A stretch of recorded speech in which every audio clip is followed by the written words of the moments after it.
What's up, fellas, ladies, gentlemen, children of all ages? It's time for Wake Up Mintzy, presented by the fine folks of Dude Wipes. We're not live on this glorious summer Thursday morning, enjoying some beautiful weather here in the Barstool Chicago office. I'm in good spirits, even more as always, but the only way to start my day, chugging some Stella Blue coffee, some cold brew. Check out Stella Blue's cold brew, the blueberry flavor. Immaculate, unbelievable product. Shout out Barstool. Big Cat is tearing it up in California this week. As always, Wake Up Mintzy, presented by the fine folks of Dude Wipes. One of the most useful products of all time in the hot summer. That's for damn sure. They're taking over the toilet paper world. It's a revolution. But anyway, you can find them at Amazon, Walmart, Target, and nationwide on the World Wide Web. I'm in good spirits this morning. I'm rocking. What am I rocking? What are these? Oh, there's some new Shady Rays. They're not out on the market yet, but I'm looking pretty fly, and I'm excited to be rocking them all fall. Check out these Shady Rays. Amazing product. All right. That's enough company shilling. Today, I'm in a good mood just because I woke up, and today is the actually 1-year anniversary of me getting rehired by Barstool Sports after a very wild 3 months last summer. I believe Moody's got the video of me and when I was with Moody driving down I-20 in North Louisiana when I got the call from Dave Portnoy and somehow didn't go off the road. Moody, you got it? Dude, I mean, like that's even a question. You know, I told you when I took Brick Watch over those other offers, you were always my guy. You found me, I mean, always. There's no chance in hell I'm not. I mean, I'm I can't even tell you how happy I am right now, and I just appreciate you giving me this opportunity, and I feel like I'm floating in space.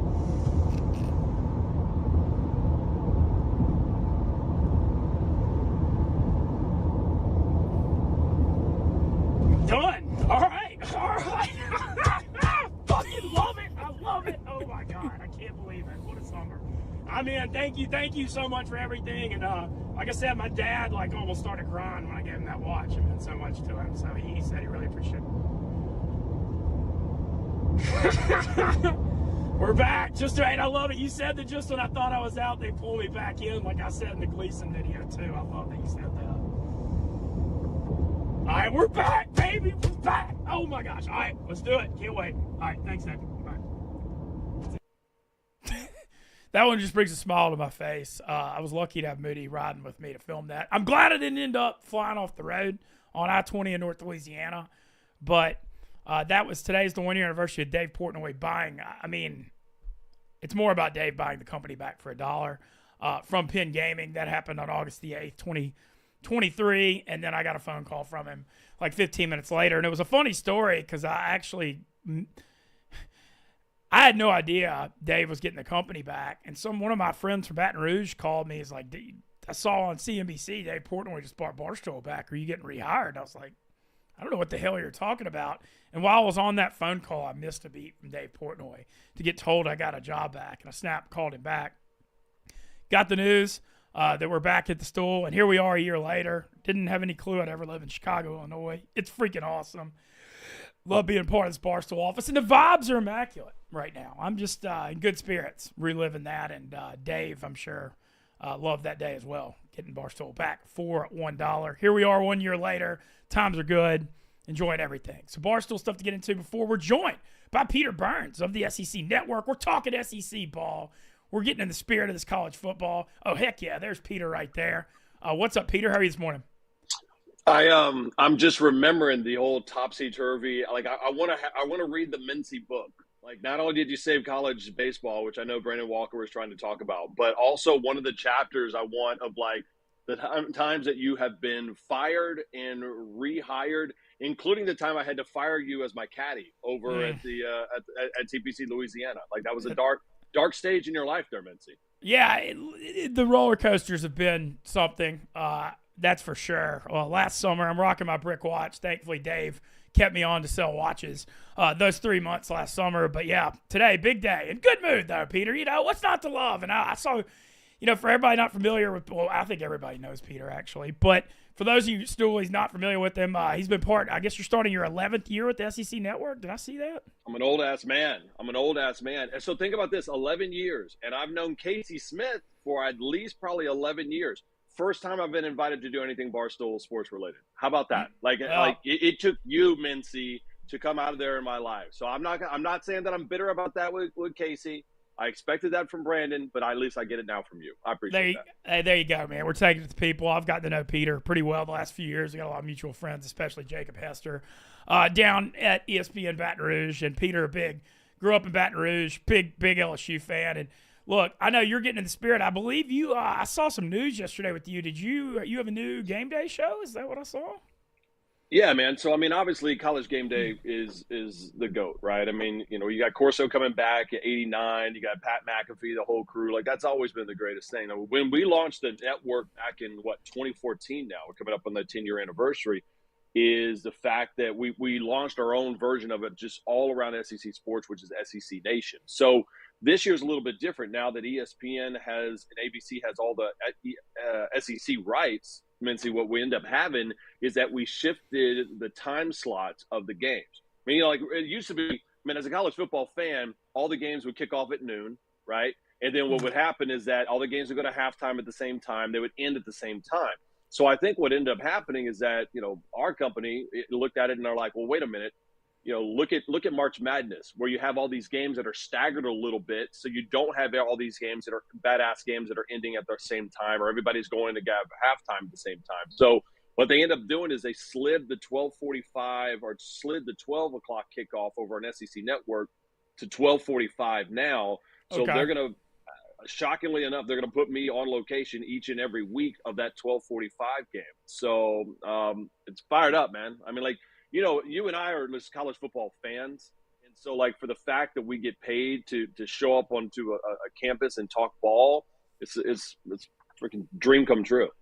Yeah, and look, the thing that makes college football unique is the on-campus part and the atmospheres and the traditions and the fan bases. And that's what sets college football apart from everything. And so, yeah, I love it. So you all are going to do 11:45. So it's going to be an 11:45 kickoff. And then obviously ESPN got the rights to SEC. So are they going to do – is it going to be 2:30 still? What's going on there? Yeah, so they'll move it to now it's 12:45. I think around 4 or 4:15 kickoff, depending on that week, and then they'll have a night game. But what it's going to allow too is like college football fans are wondering like who the hell cares about kickoff times, right? Well, what allows it to do is that it allows ESPN that has a huge amount of inventory on the games now to say, hey, listen, we want more night games in Oxford. We want more night games over in Death Valley at LSU. So you get this opportunity now to where you used to get locked into the CBS game that was, 2:30 Central, 3:30 kickoff. And so it was great to a certain extent, but man, there were some times where you wanted night games. And remember, CBS used to flex at least like one of those games. Traditionally, it would be like an LSU Bama game over the last decade or so that they flexed it. Well, then now that they can say, hey, if we want it late at night, we can have these games late at night, because you kind of want this crescendo to build up, right? The 12:45 kickoff is going to be like your first beer or high noon. Then the second one is going to come up and it's going to get a little bit bigger. And then you want to build up to this crescendo to where you have this incredible game late at night. So are they going to do a night game? So it's going to be every week there's a night game. Is the night game going to be the premier slot or the afternoon game? It just depends on the schedule. But what they do now is they at least have the flexibility of it. Like I'm born and raised in Baton Rouge, Louisiana, so I'm a diehard LSU fan. I mean, like nights in Death Valley it's synonymous with college football. And there was nothing worse when you looked at the schedule and you saw, hey man, we got a 11 a.m. kickoff. Like you know how it is. Like the Grove's not popping at 11 a.m. Baton Rouge is not going that way. Fayetteville, wherever it is, nobody's really partying that hard that early for an 11 a.m. kickoff. And so now you get an opportunity to look at it and go, all right, LSU might have, out of their 6 or 7 home games that they end up having this year, I think 4 of them end up being at night. And that's a difference maker, but, and for the environment, it's a difference maker for the team. And I mean, listen, you go back and look at LSU at night, man, that's a tough ass place to play. That game against Ole Miss. Yeah, that's what I was going to bring up immediately as we transition to talking SEC football, because we're all getting ready to spirit. October 12th, it's a night game. I think it was in the 5 to 7 p.m. slot is what I saw. I mean, that game's like triple starred. I'll be in Baton Rouge for that for sure. After that thriller last year when Ole Miss came. Yeah, of course. I don't miss. I've got a stretch, Peter. So in the last 25 years, I've been to 22 of the 25 Ole Miss LSU games. I mean, that's always my biggest weekend of the year. I try to go. So Go ahead. I take a week off. Every year I take a week off because I'm always stuck. I got the dream job, right, over at SEC Network because I love covering it. But the only thing that sucked was that I never got an opportunity to be on campus and go to games. So each year I take one game off. Traditionally, I go to the LSU Alabama game, as long as it's in Baton Rouge, or like last year I went to LSU Florida. But this year I had to pick, Mintzy. I had to pick between LSU Bama in Baton Rouge or LSU Ole Miss, and I picked the Ole Miss game. I think that's going to be a new more day when the Ole Miss game's bigger than the Bama game. Let's go, new day. It's wild though, right? I mean, but you think about it, and that's not saying to crap on over Alabama because I think Kalen DeBoer is the man. I mean, I got some stories. I do too. I do too. I definitely do. He's a beast. But the difference is I look at where it falls on the schedule. Beat USC in the year they could be undefeated or at least one loss when Ole Miss comes to town. They'll be coming off a bye week, and on the flip side of that, that'll be the 7th straight game that Ole Miss has played. Like this year in college football, there ends up being 2 bye weeks. Ole Miss will have to play their 7th game in a row going into Death Valley on a Saturday night with LSU coming off a bye. Man, if Lane wins that game, buddy, then you don't talk about college football playoff. You're talking about national championship Ole Miss. Yeah, well, we'll hop right into it. I'll start with LSU. We'll get into Ole Miss. We're going to talk about SEC football. I will start with LSU.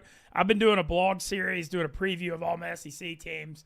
I did my LSU one the other day. I took a deep dive on it. Lot to like still on the offensive front. I mean, obviously, you think if you don't read deep into it, you're like, oh, you're replacing Heisman Trophy quarterback and 2 first-round receivers. Obviously, the offense is going to regress. Look, I don't know if the offense is going to be number 1 in America again. I thought that offense last year was literally that, and the 2019 LSU offenses were 2 of the best I've seen in the history of the sport. However, they're as ready as you can be for the change. Garrett Nussmeier has played. He threw for over 400 yards against Wisconsin, the bowl game. He threw for almost 400 in the second half of that Georgia SEC championship game I was at 2 years ago. LSU has what many feel is the top offensive line in America, anchored by Will Campbell from my hometown of Monroe. They feel great about the receiving core with Con Lacey and Chris Hilton and got a lot of speed. Caleb Jackson, the running back, I thought flashed a ton last year. Very powerful, breaks tackles. So, on the offensive side, I think they're going to be very good. I don't know if they're going to be number 1 in the country, but I think they're still top 10 to top 15. How do you feel about it? Well, I mean, why the hell you need me? I mean, you're the one doing the scouting reports. Hell, you might know more about LSU football than I do right now. Again, if you say last year you're on a scale of 1 to 10 about how good your offense was, you're a 10, right? But do you fall that far with Nussmeier? I don't think so. I think the offense is still going to be an 8. I know, people have talked about Nussmeier. Hey, when he came in, he was trying to throw the ball 7,000 miles an hour, and and he almost looked like this kind of Labrador puppy, like he was too pumped up to be in games. And I talked to Brian Kelly this year, and Brian Kelly had told us, he's like, hey man, last year he was borrowing somebody else's car. You're never going to take care of somebody else's car the way you take care of your own car. And he's like, I gave him the keys to this car of LSU football. And he's like, now you can tell that he understands. He takes care of it. He's going to try to take care of the ball a little bit more. So offensively, frankly, I'm not worried about it. It's the flip side of it. And with Blake Baker, they took the defensive coordinator from Missouri back, and he's back over at LSU. The question is, better than 108th on defense? It was a disgusting year for an LSU fan because you felt like you just wasted this Joe Burrow type year. At least in 2019, it was a national championship.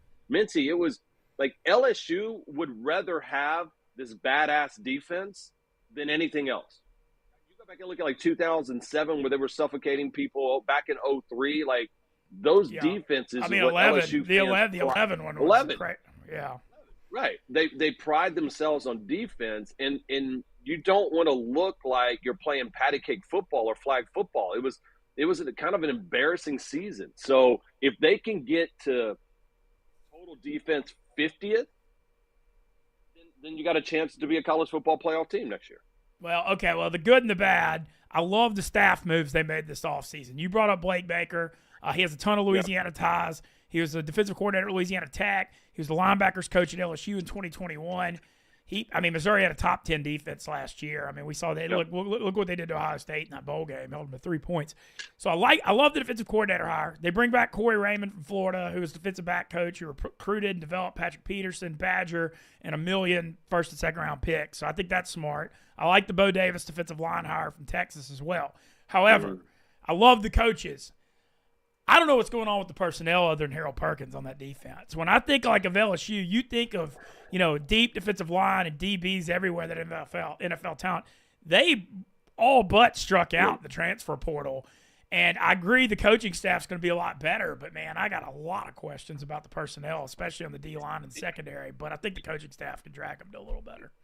Yeah, I mean, listen, Brian Kelly got a bunch of shit earlier in the year because he had this quote going, hey, we're just not going to pay players, right? And people are like, well, wait a minute, like you almost have to into this world, this name, image, and likeness world.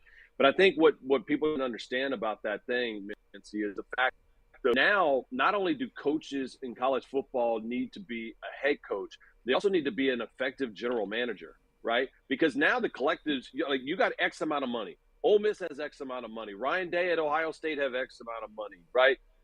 Lincoln Riley at USC, they have X amount of dollars in these collective. It's how are you best going to use their money? And a lot of people are saying, well, LSU needs to go grab some defensive linemen. Okay, well, what's the defensive lineman going to cost you? Is it $300,000 a year? Is it $1 million? I mean, there were rumors that there were players that were asking for upwards of $1 million, right, in the transfer portal.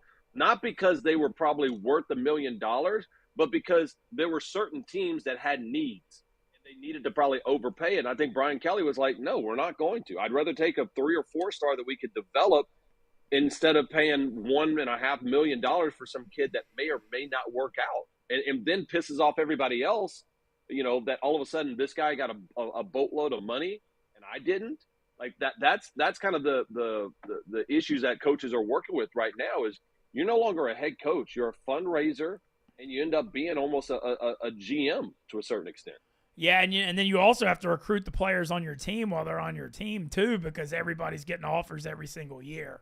It's a crazy thing. So feel great about their offense. I have a lot of questions about the D. Opening week, LSU playing USC in Vegas Sunday night at Allegiant, the Raider Stadium. Weird stat, and I love that LSU plays like a week 1 big game every year. I think it's a lot of fun. However, they've lost 4 in a row. They lost Mississippi State in COVID, and then they got lost both Florida State games and at UCLA. They're like a 6-point favorite over USC. Obviously, USC's got defensive questions too. This thing could be a shootout, but I mean, I hate to sound like it, but what I've seen out of these LSU week 1s, I need to see them win before I put any money on it. Yeah, I mean, and that's the whole deal because after that you got Nichols at South Carolina, UCLA, South Alabama. So, I mean, again, I can't find 3 losses on that LSU schedule if they end up beating USC. And I just can't imagine. And maybe that's me going to the casinos too much and thinking, hey, every time that you see something on red in roulette, sooner or later it's going to turn up black. But Brian Kelly knows. I mean, the way that they came out unprepared in that first game against FSU 2 years ago was embarrassing. Now, they got beat by a really good FSU team last year. Jordan Travis, Mike Norvell had built up a hell of a roster. So I don't hate that whatsoever. But for that aspect, you have to beat USC. I mean, this is a huge year. I mean, you think about like these openers for these coaches, right? You got a huge game for Lincoln Riley and Brian Kelly. You got a monster game for Mario Cristobal and Billy Napier in that opener. You got Marcus Freeman and Notre Dame headed into College Station. I mean, that's freaking. I mean, that's exactly what you want. You got Georgia, Clemson. You got. I mean, this is why you wanted a college football playoff of 12 teams, is because you get these badass matchups earlier in the season. All right, we got a little guest saying hello to you here, Peter. Hi, Hello, Peter. Brandon Walker. It's Brandon Walker. How are you, sir? It's Brandon from Barstool Sports. Big fan. Hey, how's it going? Listen, I brought you up earlier. Did he? The fact of he was saying this was his first Barstool thing. My first Barstool thing, and I don't blame you, B-Dubs. I blame Casey Smith, who I've known for a decade now, and I never got the invite. Yeah. Time out. Let me get a 20. We've definitely had you on Unnecessary Roughness before, right? I don't think I've ever been included on necessary roughness. I believe that you have, Peter. You sure? I think you're gonna if I did such an unrememberable performances that the host did not carry the weight that they needed to. So like I'll remember my first Get Up with Mintzy performance. Let me tell you something. If there's one thing the unnecessary roughness host does, it's carry weight. Okay, so there's nothing you're going to be able to do to get me to stop carrying weight. It's my only choice. Y'all talking SEC football? Yeah, well, I got a team I'd like to talk about. Let's talk about whatever you want to talk about. I got a team I'd like to talk about, Peter. Because they're a team that might have a fired coach by the end of September, but they also might be pretty good. I think they're a good roster, bad coach, but they're going to be a wild card. I'm talking about the Florida Gators. Somebody make sense of the Florida Gators. I don't think their schedule's as hard as everybody's making it out to be. Go. I'll be honest with you. I host every single day with Chris Doring, who is I know who you are, Peter. Legend. I get it, right? Thank you. I'll send you the bio a little bit more to brush up on it. And last year, like he lives in Gainesville. He's there in practice every single day, and I'm just like, all right, are they going to be good? Like last year, he's like, we're going to be terrible. He's like, we're probably going to win 5 games. Ended up winning 5 games. This year, he is selling me on this Kool-Aid. And, and to what you're talking about, Brandon, is the fact that they're saying, listen, Miami, that's a big brand, okay? FSU, that's a big brand. Even UCF, now they got KJ Jefferson coming from Arkansas. Gus Malzahn loves to get fired up to try to beat an SEC squad now that he got let go over Auburn. But all of those teams are damn near are beatable. And I love Graham Mertz, man. I don't know how much time you got a chance to spend with Graham Mertz, but that's a dude. And I don't know if Billy Napier gets enough time that he needs, but I like Napier. Like he's just not fiery. He's not on Lane Kiffin on Twitter. He's not going to be Dion, and that. But my issue is do they have any kind of offense? You lose Ricky Pearsall. Montrell Johnson ended up having his knee scoped a couple days ago. They're hoping that he gets back. I just don't know if they'll have offensively enough to keep up with the back end of that schedule. The back end of the schedule for Florida is freaking it's stupid.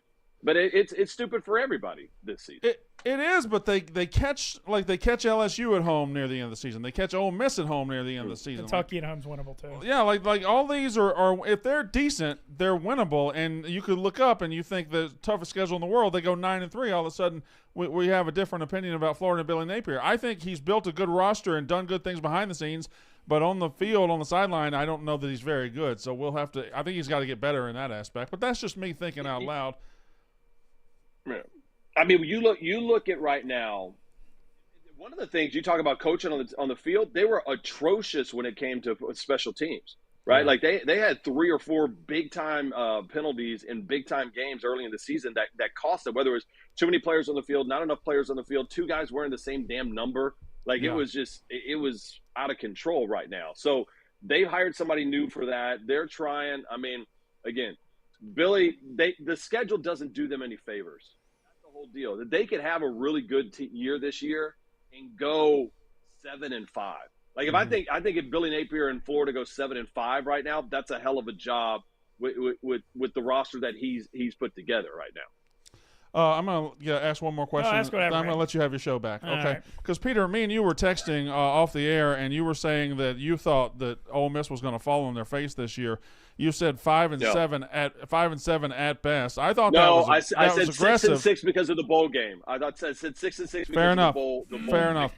You found 6 losses on that schedule. You've done so. Something. You said they were going to fall on your face. Do you want to elaborate on that at all, or?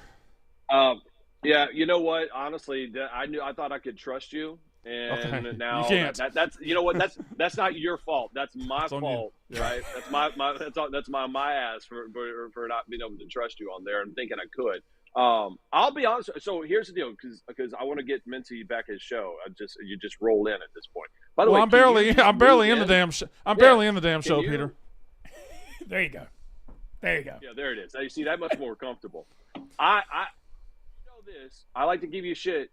I'm so freaking fired up about Jeff Lebby over at Mississippi State. Ooh, I want to hear about this. Lebby, I understand, but Lebby going to State reminds me a whole hell of a lot of the first year Lane came to Oxford. And the fact of I don't think they're going to win 6-7 games, but I think they're going to be fun as shit to watch. And dude, every time we talk to Levy, he's a dude. And I remember that first year in 2020, people are like, listen, we don't really necessarily care down in Oxford. Like just like we're coming out of the Matt Luke situation, the Hugh Freeze situation. Just entertain me, man. That is true. That is exactly what I said. And I think that's what Levy's going to do. Levy's going to be a pain in people's ass. Like he's right. They're gonna catch somebody, and they're gonna catch a bunch of people in year 2 when he got some actual dudes out there. Well, this has been a delightful use of my time. Thanks for coming on my show, Peter. It's been great. I appreciate. Is Blake Shapen good? That's my biggest question. I thought State was going to get. There were a lot of rumors they were going to get KJ, and I know Shapen's probably a better pure passer. I actually called some of his high school games because he was an evangel guy in Shreveport when I called high school sports games. Big arm. I have questions about the accuracy. I don't know. I gotta see it out of him. I'm not. Yeah, but you also but I think that's one thing, and you can appreciate this too, Mintzy. I think everybody goes back and looks at Ole Miss's offense, especially even with Levy when he first got there with Lane, and thinks they throw it times a game, like old school Texas Tech or something like that, right? Like or Houston, and that's not the case. You go back and look at the run splits. And the run pass splits between Levy's offense and Lane's offense, it's pretty much run dominant, right? Mm-hmm. Like the pass is predicated. Ole Miss led the SEC in rushing a couple years ago, right?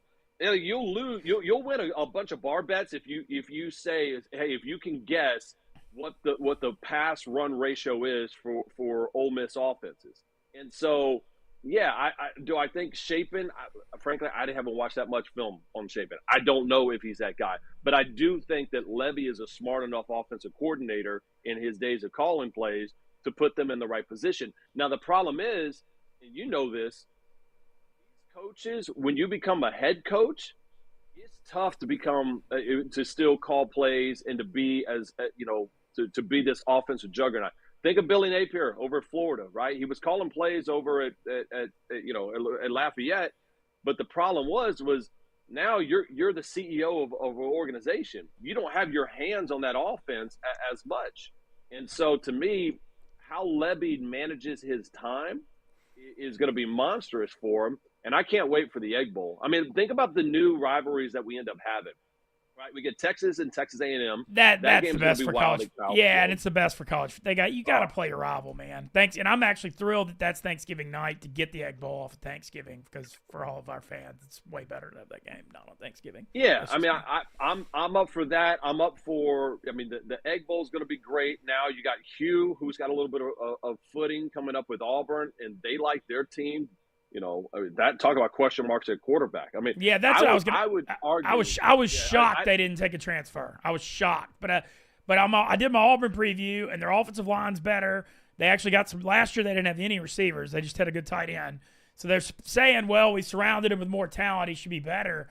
But like when I watched him play last year, I mean, I went to the LSU game where LSU beat them like 48-18. They literally don't have a passing game down the sidelines. The entire passing game's to the middle of the field. And it was like a fatal flaw. I mean, you could just scheme. Even LSU's defense last year could scheme around that. Yeah, I mean, and at the end of the day, Hugh needs options, right? And last year they didn't have options because nobody respected the wide receivers. They're like, hey, listen, we can go ahead and put 7-8 in the box. And I mean, Jarquez Hunter, as talented as he was, they weren't able to do the things that they wanted with him. But, I mean, I think the two most important quarterbacks in this league, everybody's going to say, oh, it's Carson Beck, or they're going to say Jalen Milroe or Nussmeier. That's not the case. I think the two most important quarterbacks in this league this year are going to be Peyton Thorne, and then also the kid over at Oklahoma, Jackson Arnold. Yeah. I think those are the two biggest quarterbacks that determine the fate of the rest of the conference right now, because – if all of a sudden, I think this defense at Oklahoma is going to be badass. Like, do you really? They were like, I mean, I know they got a lot back. They got a lot back. Their returning production is high, but they still finished like 59th last year. I mean, I don't know. I have questions. I think that they have done. I was just talking with Gabe Eichert, who calls games for Oklahoma football. I was hosting with him on the show this week, and Gabe's got boots on the ground there, and Gabe's not one of these guys who's going to say, man, we're so good at this and drinking the Kool-Aid. He's a pretty good realist, and he told me this Oklahoma defense is good. So I flip it on the other side to where if all of a sudden Oklahoma finds some offense and Jackson Arnold is the dude, they're going to be a pain in a bunch of people's asses. And the same thing with Peyton Thorne. If they truly become a factor in this wide receiver crew, this Fab Four that they end up getting in, this Cam Coleman kid, all these guys, if they end up being legit, that's a team that all of a sudden is going to sneak up. And it's just a fact now that we can legitimately talk about teams, maybe 9 in the SEC, that if they have a really good year, they can make the college football playoff with the 12-team playoff. Beforehand, we would be like maybe 2, possibly 3 if all things are great. So that's why I think everybody's fired up about this 12-team playoff. Yeah. All right, Oklahoma, because obviously history being made, Oklahoma and Texas now in the Southeastern Conference, no more divisions. The top 2 teams are going to play the SEC championship game. Oklahoma's got a murder schedule too. Theirs is like crazy. Yeah. Their 4 road games are at Auburn, at Missouri, at LSU, at Ole Miss. They got to play Texas in a home game on a neutral site at the Cotton Bowl, and then they got home games against Tennessee and Bama. My thing with them, brutal.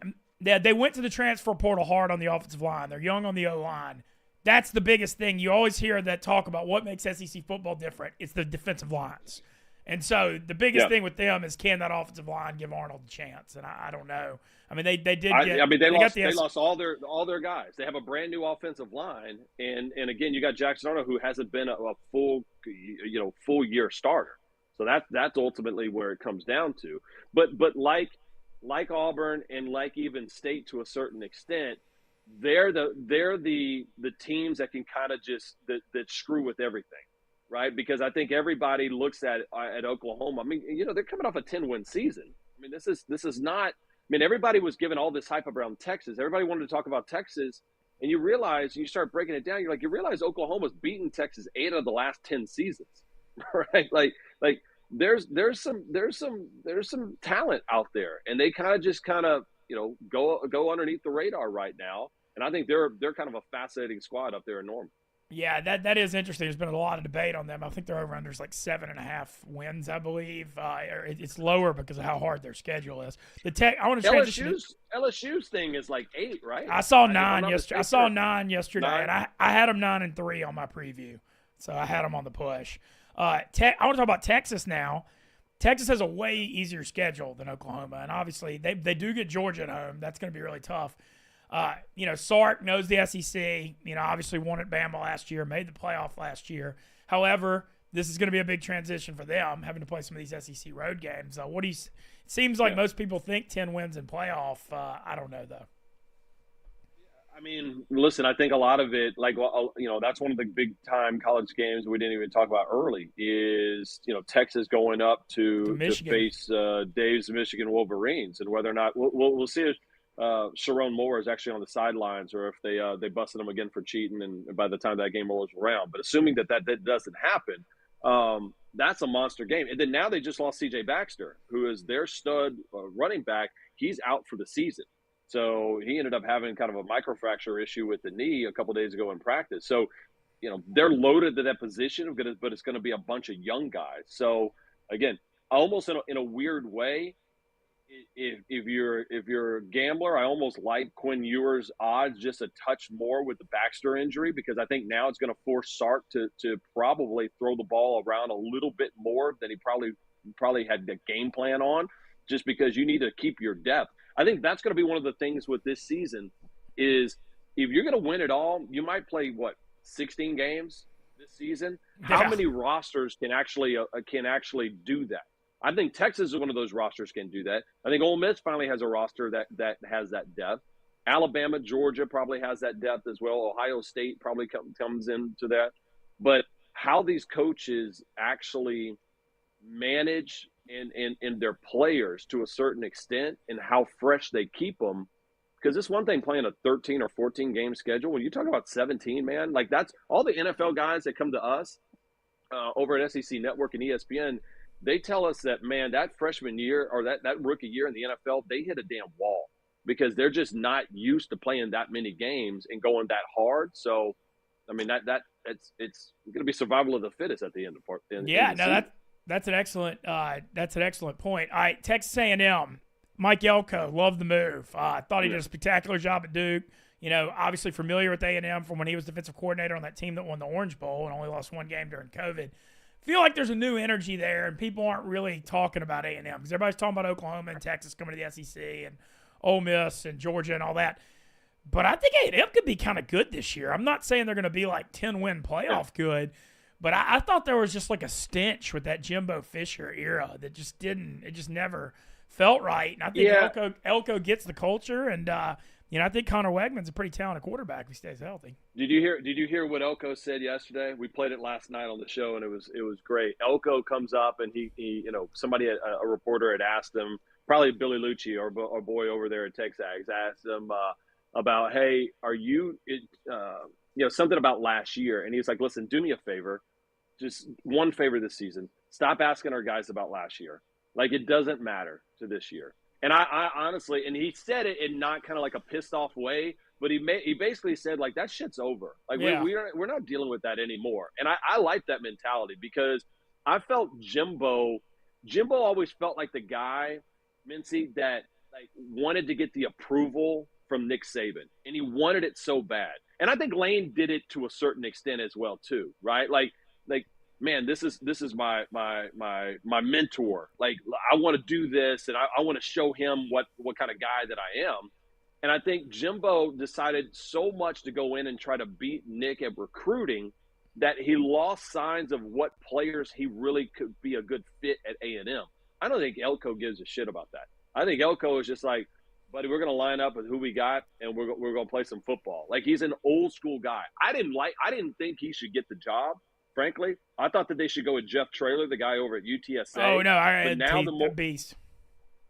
That guy's a beast, man. But the more and more I talk to Elko, the more and more I talk to people over there that aren't going to bullshit me about who he is, say, dude, it is just about football. And I think at the end of the day, that's what some of these teams kind of need. Is like, hey, I don't need all this Deion Sanders stuff. I don't need all, be all up in the videos and stuff like that. Like, just go coach ball.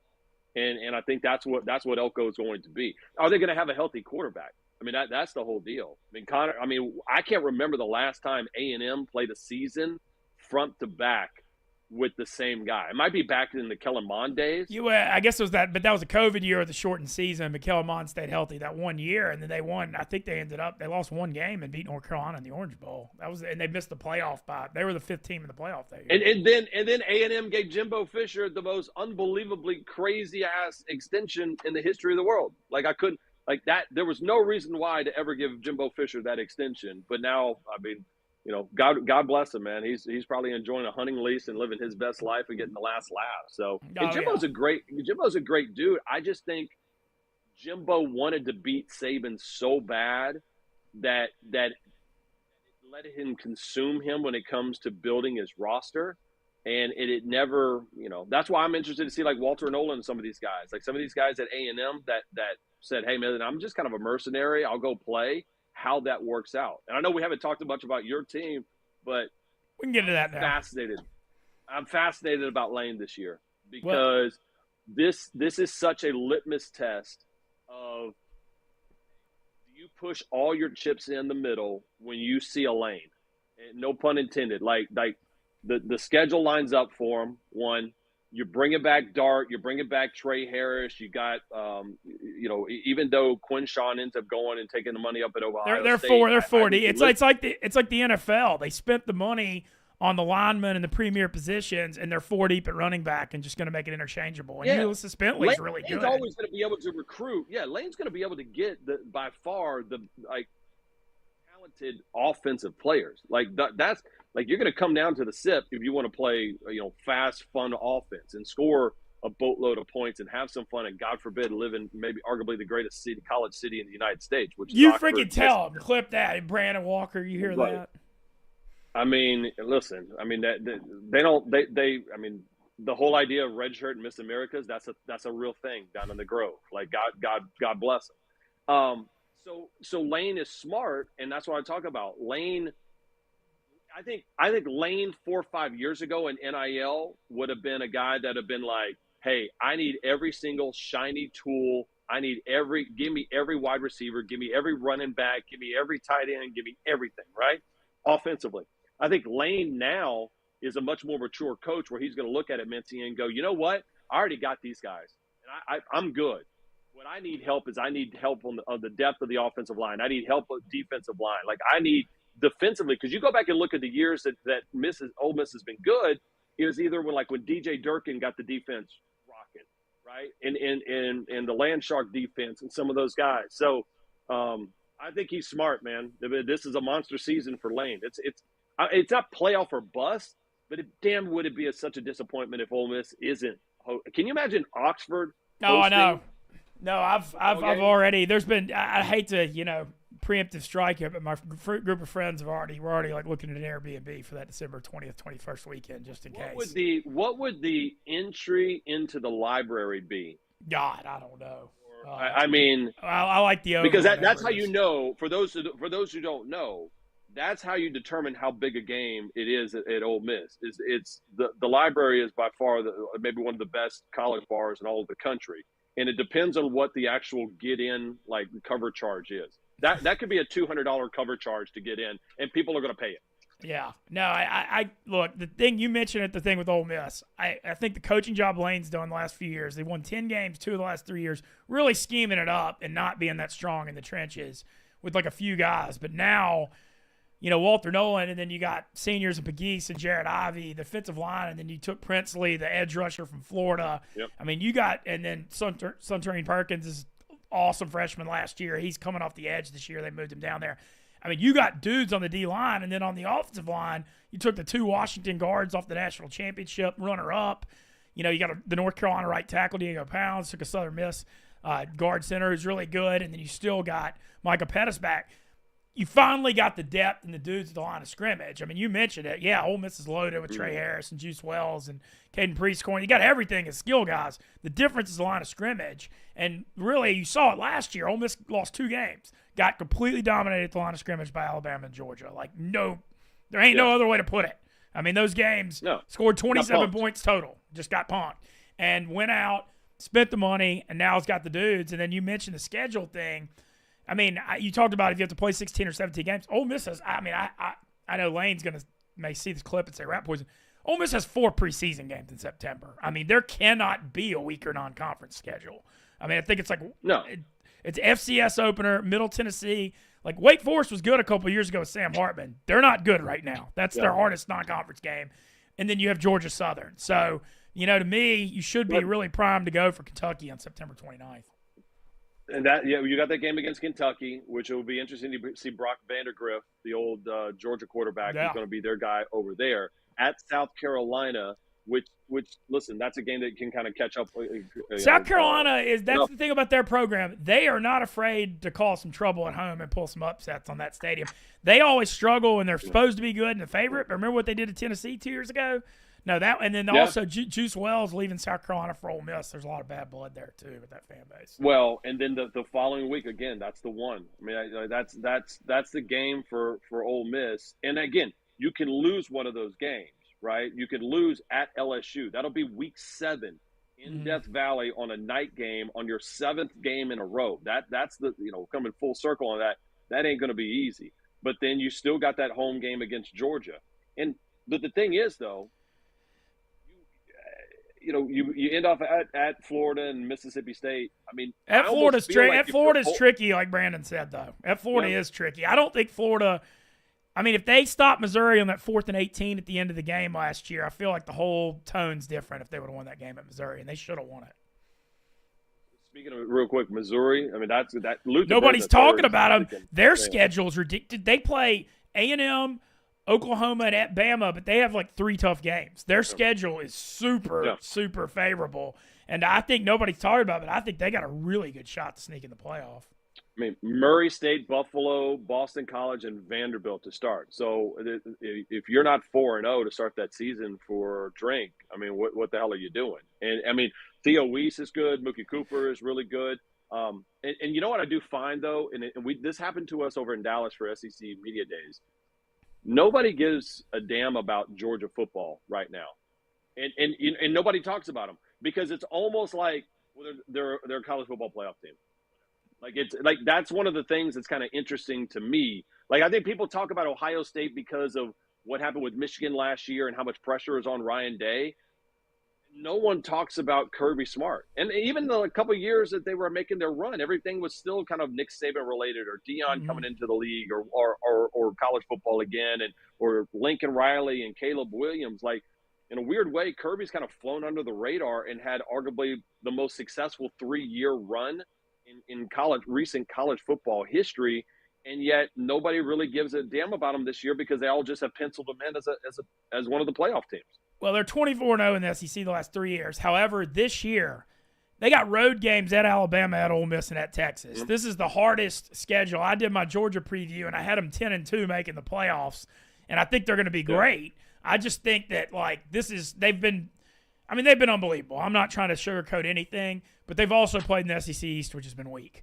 And I think this is a tougher schedule, and I don't think their defense is still top 10, but it's not the unit that they had 2 years ago. So, I mean, look, they're going to be great. They're going to be the playoff. Offensively, I'm kind of I'm not concerned by any means. But you look at what that team was, at some point when Ladd McConkey and Brock Bowers won 100% of the SEC championship game. And that there was a different motor. And so they don't have necessarily a dude. They just have a bunch of really good guys. But they don't have this holy hell, this Trey Harris, this Kyron Lacey, this Luther Burden III. They don't have that game changer. And the same thing with Bama as well too. I think Milroe. I'm fascinated to see what Milroe does over in that offense. Me too, because like DeBoer, I watched them all. I watched it, and obviously they pushed Penix through such a good deep ball and pushed the ball down the field. Milroe's skill set, he can run and he can chunk deep balls. I mean, those are the two things he does well. His intermediate passing game stuff, not so much. So I'm really curious how they do. What do you think are realistic? I mean, Bama, I know like this is the first time their win total in 10 preseason in a long time. I mean, do you think are they going to be a playoff team this year? I feel like they're 9-3 or 10-2. I just can't figure out which. I mean that to me, I would be shocked if they're anything worse than 9-3. And I guess that's just the Bama being just emblazoned into my brain at this point about how good they are.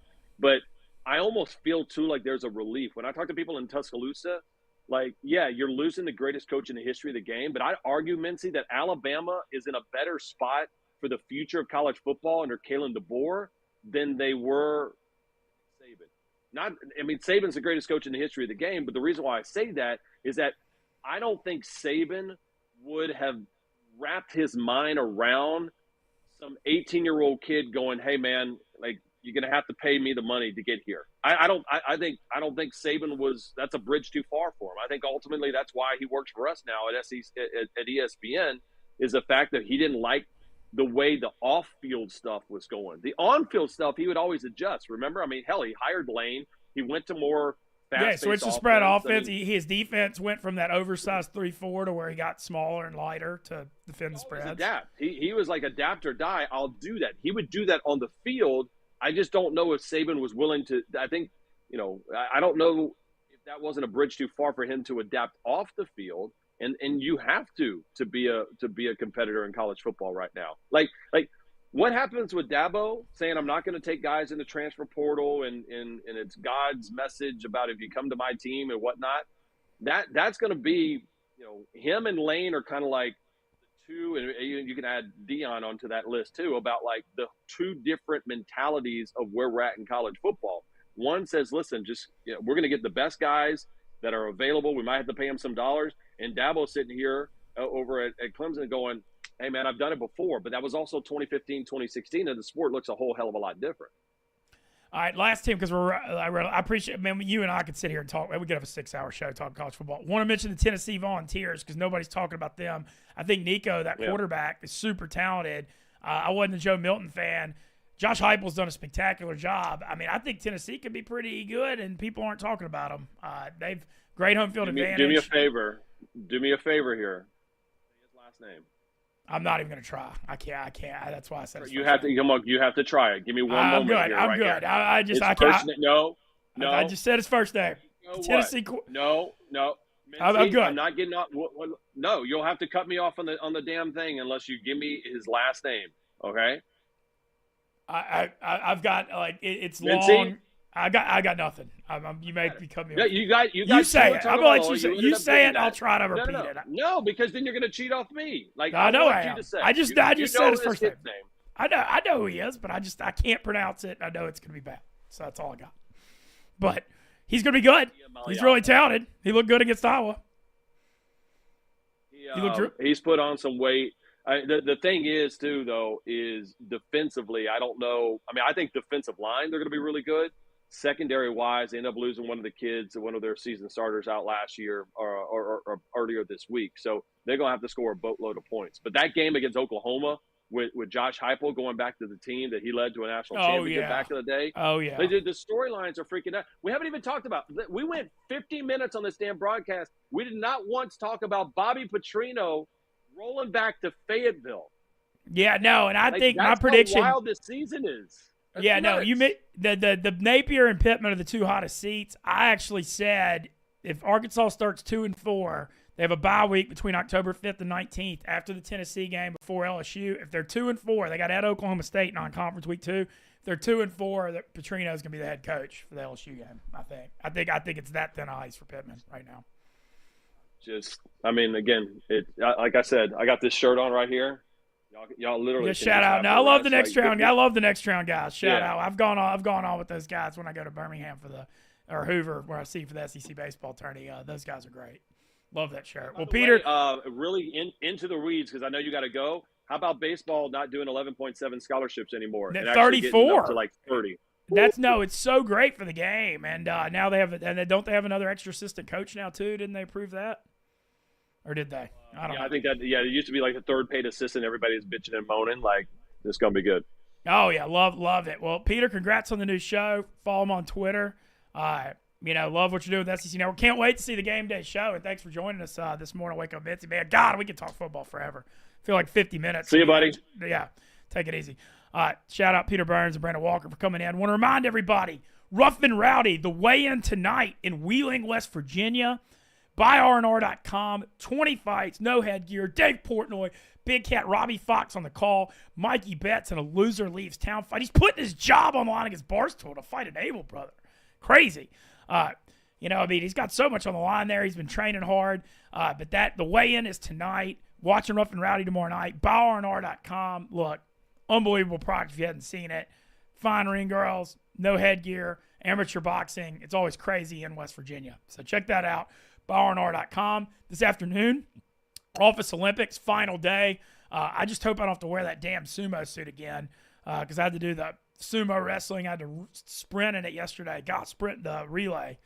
Man, I'm a long-distance runner. I'm not a sprinter. That hurt me a little bit. But shout out Brandon Walker, made a 3 for his team to win the gold medal. But join us for the Office Olympics at 2:30 right after the act. And then Rough and Rowdy tomorrow. As always, the stool, it's rocking, it's rolling.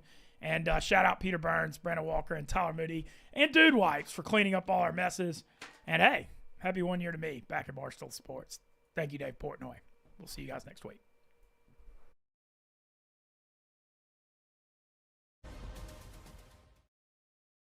Do it now! Hard! Punch him hard! Oh, yes, that's right. August 9th, Wheeling, West Virginia. Wheeling and dealing and wheeling.